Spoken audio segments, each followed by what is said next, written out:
Jay Scribner. I started off with an apology. I was very harsh with Jay here. I think I maybe even accused him of not being holy or pretending to be holy, of preaching for money, and I'm trying to think if there's anything else I have to apologize for. But you were made some very broad political statements regarding the Nelly concert. Yes. And the question that I had and where my change of heart was number one, I thought it was unfair not having dialogue with you directly and making assumptions about you, number one. And number two, the issue of government infringing on speech. And as a minister, I would think that it would be that it's important that government doesn't interfere on our speech. Do you think maybe you could sort of elaborate on what your perspective was on Nelly and more importantly, what is holy? Well, you've asked several questions, and so I'll attempt to pick at them one at a time. First of all, thanks for your integrity in sharing what you are sharing. Because, Darren, interestingly, there's a Bible verse that says it's foolish for a man to answer a matter before he hears it. Mm-hmm. And, we have a real tendency of doing that, I think, in a lot of different regards. So I do appreciate your following up. And folks, I think he apologized and called me a fool at the same time. I was just quoting a verse, Right. And so I appreciate your integrity in following up with that. After the fact now of Nelly being here, well, let me back up a minute to say to you, was I doing something out of self-righteousness? Was I doing something from a monetary standpoint? Right. The reality is, what you see is what you get with me. It's the way it's always been. And I like people like that. You don't have to take measurements to know where I stand. And when I saw and knew that Nelly was coming to town, and then especially to the Mansion Theater, where I happened to be associated at that time, I knew it was the wrong thing. It was the wrong thing for Branson. I'm not saying Nelly is wrong, and I'm not prejudging or judging Nelly. I've been in Branson for 33 years, and Nelly is not Branson. And I hope that caliber and that type of entertainment never epitomizes Branson. That's not who we are. That's not what we are. That's not our history. That's not our heritage. And I hope it's not our legacy. After the fact, I don't think it's rocket science to draw a conclusion now that he's been here to say, no, that's not Branson. And I'd be glad to elaborate on Sure, that no, please do. if you want. Sure. 4 or 5 things. One, when you have to have, I don't remember now if it was 12 or 14 security officers plus 4 county sheriffs for an entertainment venue in Branson, Right. wrong kind of entertainment. Now, the reason they were there is because of the potential of drugs. That's not Branson.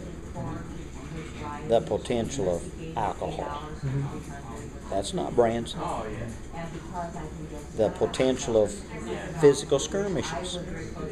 That's not Branson. That's why the security was there. And they were needed for those 3 reasons. Potential problems. Yeah. And so, number one, when you've got that, you need to step back and say, is this Branson? Is this what we want for Branson?